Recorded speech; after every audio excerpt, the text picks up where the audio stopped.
Welcome to Daily Newscast, Episode 5, August 1st, 2025. We're really glad you could join us today for this deep dive into some pretty interesting headlines from around the globe.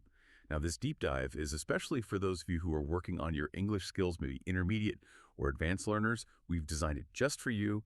We try to keep the conversation natural, not like a lecture. We use current words, things you'll hear often, and we speak just a bit slower than usual so you can catch everything. It's perfect for listening while you're maybe cooking or out for a walk or even just working in the background. And hey, if it ever feels a little too fast, just try adjusting the playback speed on your device. 0.75 usually works well. That way you can really absorb all the details. So today we've got quite a mix. We'll be digging into some major political changes down in El Salvador, some new presidential reforms causing a stir. Then we're blasting off, so to speak, into space. We'll talk about China's concerns over Elon Musk's Starlink network and what they're planning to do about it. And staying up there, we'll look at this amazing new laser communication tech China's developed. Sounds like something out of science fiction, honestly. Finally, back on Earth, we'll examine a really important court decision involving Tesla's autopilot system and what that means for self-driving cars. It's a packed deep dive. Ready? Absolutely. That's a great lineup. And, these stories, they might seem unconnected at first glance, but they all touch on these big themes, right? Like how power is shifting globally, how fast technology is moving, and this constant tension between, say, national security or progress and individual rights or established rules. We'll try to connect those dots for you, help you see the bigger picture, maybe understand why these things matter for all of us. Exactly. It's about understanding the why behind the headlines. Yeah. So let's start with El Salvador. Things have been, pretty dramatic there recently with these constitutional changes. President Bukele's party pushed them through. Yeah, dramatic is a good word. The changes are quite sweeping, and they passed with a big majority in the legislature, 57 votes to 3. That tells you something about the ruling party's control right there. So what did they change? Well, first, they moved the presidential election date. It's now going to be in March of 2027, sooner than it would have been. Right, changing the timing. Yeah. What else? Then there's the presidential term itself. It used to be 5 years, now it's 6. So a longer time in office for whoever wins. A longer term. Okay. But here's the one that's really got people talking and drawing a lot of criticism. They've officially allowed unlimited re-election for the president. Unlimited, so no term limits at all anymore. Exactly, gone. Yeah. Which is a huge deal in Latin America, where historically term limits were put in place specifically to prevent leaders from staying in power indefinitely, to avoid that slide towards authoritarianism. Right, I can see why that's controversial. And one more thing, they changed the voting system to single-round voting. What does that mean, single round? It means whoever gets the most votes wins, period. Even if it's not over 50%. Yeah. You don't need an absolute majority anymore. Ah, so no runoff elections between the top two if nobody gets a majority. Correct. This often benefits the biggest, most established parties. It can make it harder for smaller opposition groups to challenge them. It could, consolidate power even further. So putting it all together, moving the election, longer terms, no term limits, single round voting. This really does pave the way for President Bukele to potentially stay in power for a very, very long time. That's precisely the implication, yes. And it gets right to the core of the situation there. Because, on the one hand, President Bukele is incredibly popular inside El Salvador. Why is that? What's driving the popularity? It's almost entirely down to his crackdown on gangs. MS-13, Barrio 18. These groups basically ran parts of the country for years. Extortion, violence, incredibly high murder rates. Bukele came in with this mano dura, iron fist approach. And, it's undeniable that violence has plummeted. People in many communities feel much safer than they have in decades. That's a tangible change. Okay, so you can understand the appeal. People want to feel safe. Absolutely. But then you have the other side of the coin. International human rights organizations are sounding major alarms about how this crackdown is happening. There's been an emergency regime, basically a state of exception, in place since March 2022. It keeps getting extended. Under this regime, over 88,000 people have been arrested on gang-related charges. 88,000. That's an astonishing number for a country that size. It is. And groups like Amnesty International, Human Rights Watch, they're saying thousands of these arrests were arbitrary, meaning, people picked up without proper warrants, maybe based on just an accusation or how they looked, not solid evidence. And then there are the reports, really disturbing ones, of over 400 people dying while in custody, often with little explanation or allegations of mistreatment. 400 deaths in custody. That's deeply concerning. It is. And it doesn't stop there. More recently, the arrests seem to be targeting critics, human rights defenders, journalists, people speaking out against the government. Some have even fled the country. You might have heard about Ruth Lopez, a well-known lawyer. She was arrested after she spoke out about alleged government corruption. That sends a pretty clear message, doesn't it? It absolutely does. A chilling effect, they call it. So this really highlights that central tension, doesn't it? Security versus democracy and human rights. That's a classic dilemma, but it seems incredibly stark in El Salvador right now. It really is. The opposition parties, what's left of them, are calling these reforms the death of democracy. They argue that, yes, security is important, but you can't achieve real, lasting security by dismantling the very institutions that protect freedom and ensure accountability. They point to the emergency powers bypassing due process, the mass arrests, the lack of fair trials, and now removing term limits. They see it as a clear path to authoritarian rule. Checks and balances are being systematically removed. And this isn't the first step in that direction, is it? You mentioned earlier actions. No, it builds on previous moves. Back in 2021, soon after his party won a big majority in Congress, they voted to remove several Supreme Court justices. The ones who had opposed some of his plans. Exactly. They were seen as one of the last real checks on his power. Removing them basically cleared the way for policies that might have been blocked by the court. In fact, his re-election in 2024 was already controversial. Critics said it violated the Constitution's ban on consecutive terms, but judges seen as loyal to him gave it the green light. So it's been a pattern. A pattern of consolidating power. How are other countries reacting, particularly the United States? It's been, well, complicated. Initially, the Biden administration expressed concerns, especially about the removal of the judges and the human rights situation.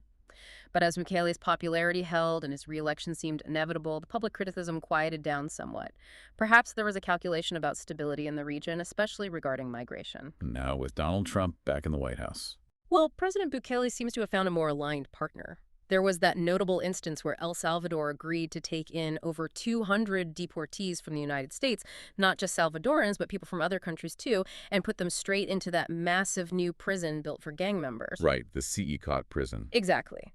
It showed a certain willingness to cooperate on issues important to the Trump administration, despite the ongoing human rights criticisms from elsewhere. And perhaps more broadly, Bukele's model, tough on crime, populist style, centralizing power, it seems to be inspiring some other leaders, particularly in Latin America, maybe even parts of Africa. They see his high approval ratings and think maybe this is the way. So exporting a governance model, in a way. Interesting. It seems so, prioritizing order or the perception of order over traditional democratic norms. Okay, so that's the political and security side. But there's another really unusual and controversial aspect to El Salvador's strategy. Bitcoin. Ah, yes, the Bitcoin experiment. That's definitely unique. El Salvador made Bitcoin legal tender alongside the United States dollar back in 2021.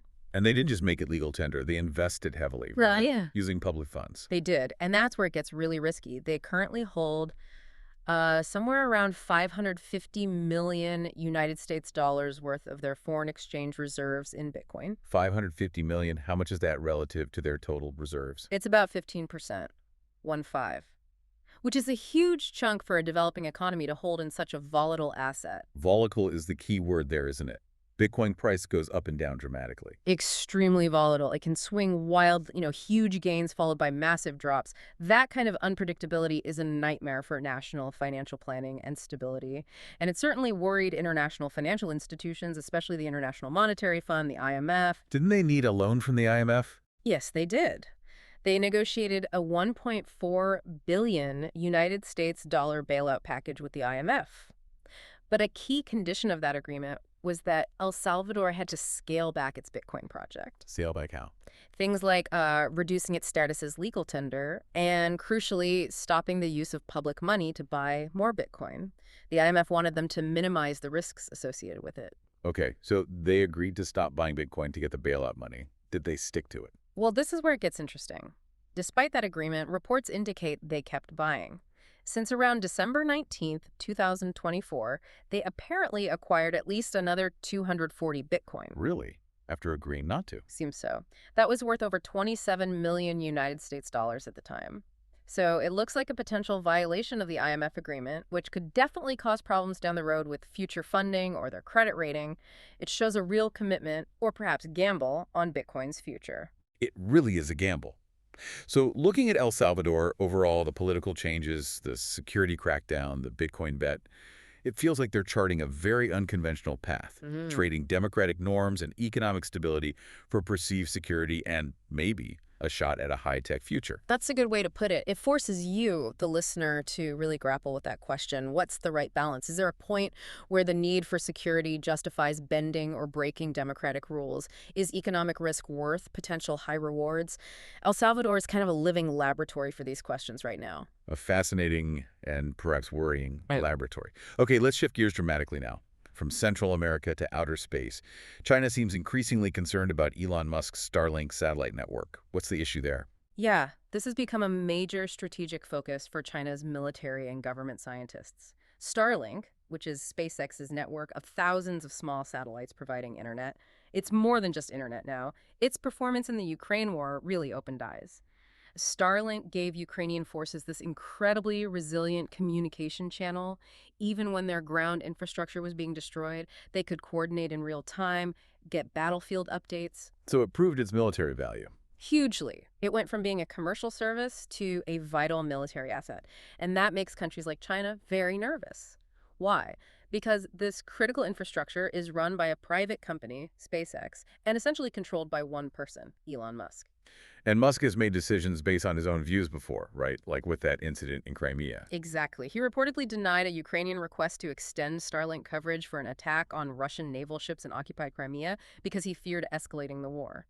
That single decision had real military impact and showed how one individual's choices could affect a conflict. So China sees this reliance on a private, foreign-controlled network as a potential weakness or even a threat. Absolutely, a strategic vulnerability. So they're actively researching ways to counter it if needed. Counter it how? What kind of things are they looking at? Sounds serious. Oh, it's serious. They're exploring a whole spectrum of options backed by significant government and military funding. Places like the Harbin Institute of Technology are key players. First, just tracking them. They've developed sophisticated computer algorithms. One is apparently inspired by how whales hunt together, coordinating movements very efficiently to track and predict the paths of all these thousands of Starlink satellites very quickly. They claim they can plan actions in under 2 minutes. Wow, inspired by whales. Okay, tracking is one thing, but what about actually interfering? Right, that's where they talk about soft kill and hard kill methods. Okay, break those down. Hard kill sounds destructive. It is. Hard kill methods aim to physically disable or destroy the satellites. They're researching things like high-power microwave weapons. Think of a focused energy pulse, like from a relativistic klystron amplifier or RKA. The idea isn't necessarily to blow it up, but to fry its electronics, disable it. Like an electromagnetic pulse weapon, but targeted. Kind of, yeah. Focused microwaves. There are challenges like getting enough power up there, dealing with heat. They're also looking at lasers, solid-state lasers, maybe even X-ray lasers that could potentially burn through satellite components or damage sensors. Okay, that's the hard part. What about soft kill? Less destructive. Right. Soft kill is more about disrupting or disabling without physical destruction, maybe gathering intelligence too. This could involve setting up their own small satellites to shadow. Starlink satellites fly really close, monitor their signals, maybe even release corrosive materials subtly, or block their solar panels to slowly drain their power. Shadow satellites. Creepy. What else? Using ground-based telescopes for constant tracking. And then there's this idea of using computer-generated deepfakes, or virtual targets, basically, feeding Starlink false information to confuse its systems, make it miscalculate positions, or see threats that aren't there. Deepfakes in space. That's Yeah. quite something. So this is a major research effort. Definitely. It shows how seriously they view Starlink's potential dominance in low Earth orbit. So what's the bigger picture here? Is this just about countering Starlink, or is China building its own alternative? Oh, they're absolutely building their own. They have massive plans. One is called Guowang, which means National Web. The goal is 13,000 low Earth orbit internet satellites. 13,000, that's huge. And that's not all. There's another project, Tianfan or Space Sail, aiming for potentially up to 43,000 satellites. 43,000, why so many? Well, the stated goal is partly to compete directly with Starlink, especially offering services to countries in the global south where China wants to increase its influence. But it's also explicitly about, as they've put it, occupying orbital slots. Space is getting crowded, and securing those positions is strategically important. So it's race for orbital real estate, too. Are other countries getting involved? Yes, it's not just China versus Starlink. Other players are worried about relying too much on Musk or any single provider.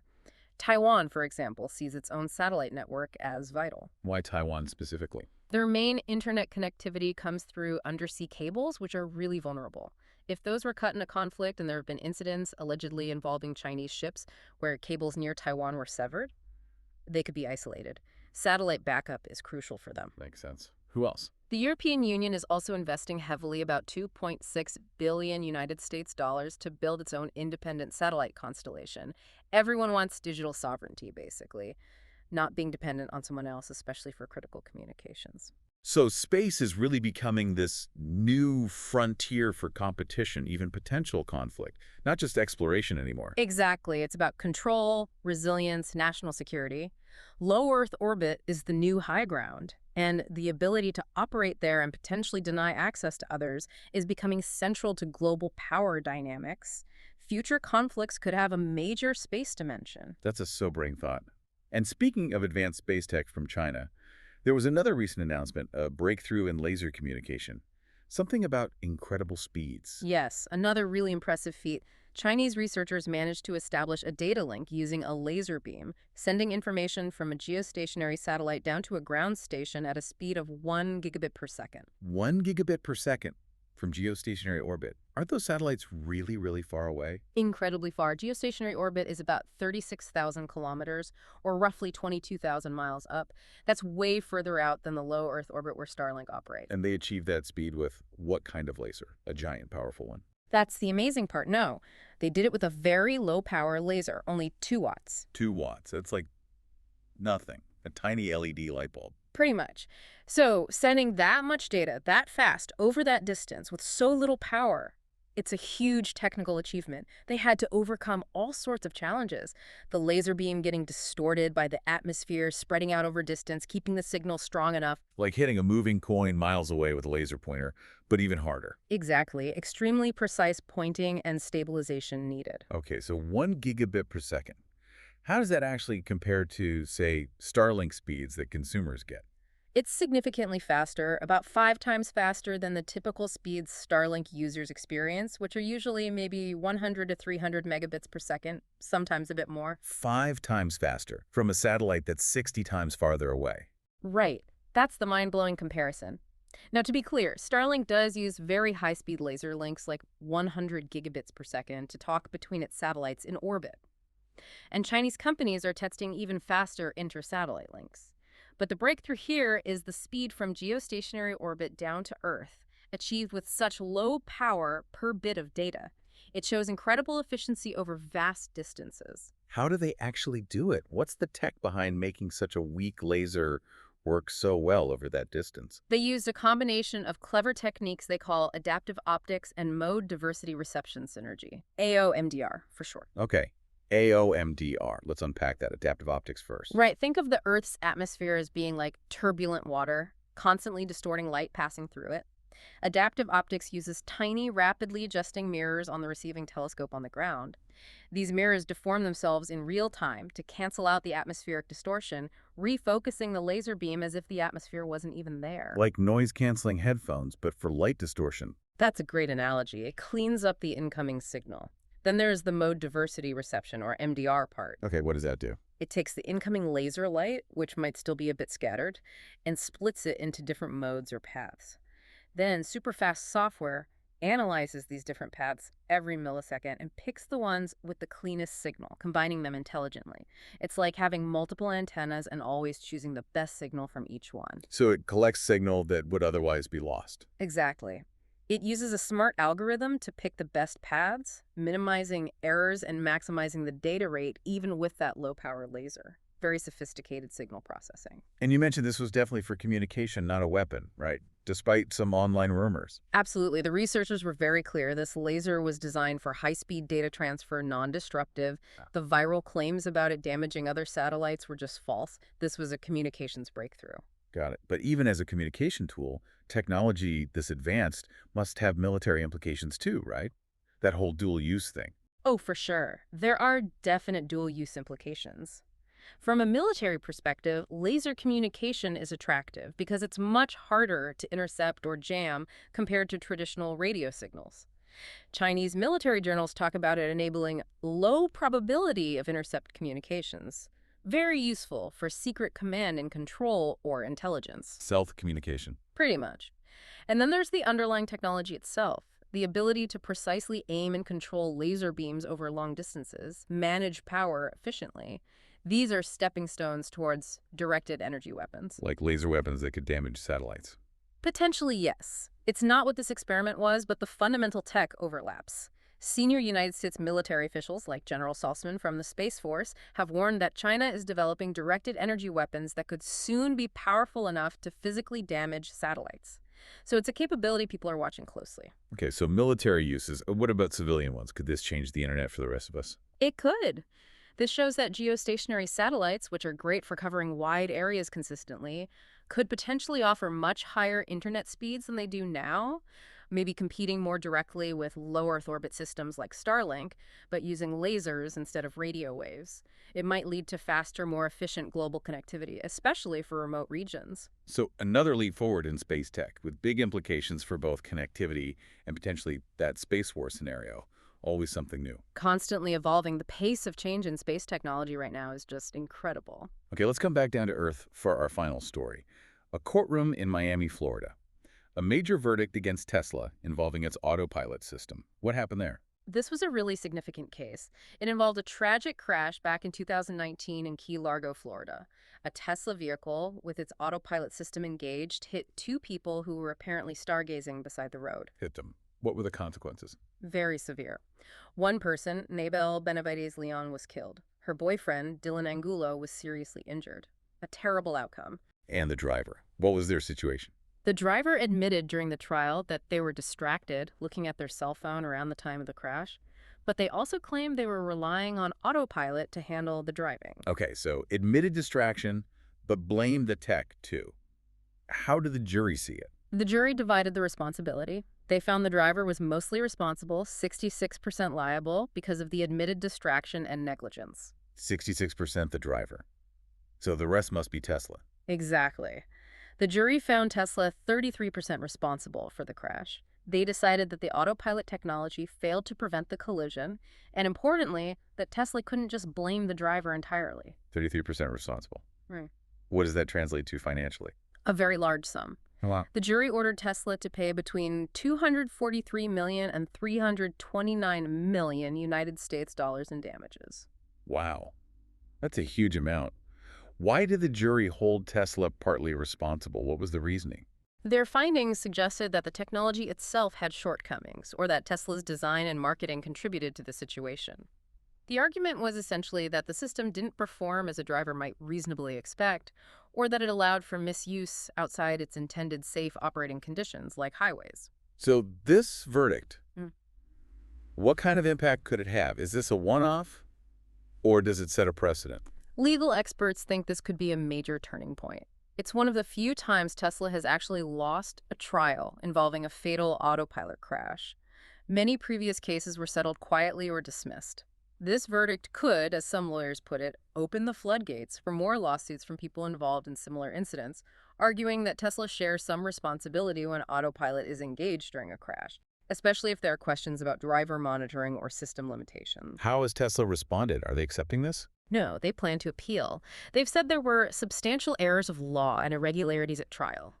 Their core argument remains that autopilot is a driver assistance system, not a self-driving one, and the driver is always responsible. They stated quite strongly that no car in 2019 and none today would have prevented this crash, and called the plaintiff's case a fiction, blaming the car when the driver admitted and accepted responsibility. So it really boils down to that fundamental question. Who is responsible when a car has advanced assistance features but still requires human oversight? Precisely. And it highlights the confusion around terms like autopilot and full self-driving. Despite the names, these are currently Level 2 automation systems. Level 2, what does that mean again? It means the system can assist with steering, accelerating, braking under certain conditions, but the human driver must stay fully engaged, monitor the environment, and be ready to take over instantly. You're still the driver, legally and practically. But critics argue Tesla's marketing, and maybe even Elon Musk's own statements, have sometimes blurred that line, made people think the cars can do more than they actually can. That's exactly the argument in many lawsuits. That drivers were led to over-rely on the system, becoming complacent, treating it as more autonomous than it is, like being unwitting beta testers for unfinished tech. A specific legal point raised was that Tesla designed autopilot primarily for highways, but didn't technically restrict its use on other roads where it might be less reliable, potentially setting drivers up for failure. Have safety regulators weighed in on this? Yes, the National Highway Traffic Safety Administration, NHTSA, in the United States has investigated numerous crashes involving autopilot. One recurring focus has been on whether Tesla's driver monitoring systems, which historically relied mainly on detecting hands on the steering wheel, are effective enough at ensuring the driver stays attentive. Some newer systems use cameras to watch the driver's eyes. And the technology itself isn't perfect, right? It has limitations. Definitely. While these systems can potentially reduce crashes caused by human error like distraction or impairment, they have their own blind spots. Cameras and sensors can struggle in bad weather, or in tricky lighting conditions like dawn or dusk, or if road markings are unclear. The system might not see everything a human would. So it's this complex mix of human fallibility and technological limitations. This verdict really throws the spotlight on that intersection. It really does. It pushes society to ask these hard questions. As cars get smarter, how do we ensure safety? How do we build public trust? And how do we clearly define who is accountable when things go wrong? We're kind of figuring out the rules for this new era of transportation as we go. It feels like a pivotal moment in that ongoing conversation. A lot to think about there. Well, that brings us to the end of our deep dive for today. Thanks so much for listening to Daily Newscast. We genuinely love hearing from you. Let us know what you thought about these stories, what you understood, any questions you have. Feel free to leave a comment. If you found this useful, please like and subscribe to the program. Remember, there's a new episode available every single day. See you tomorrow for other Daily Newscast.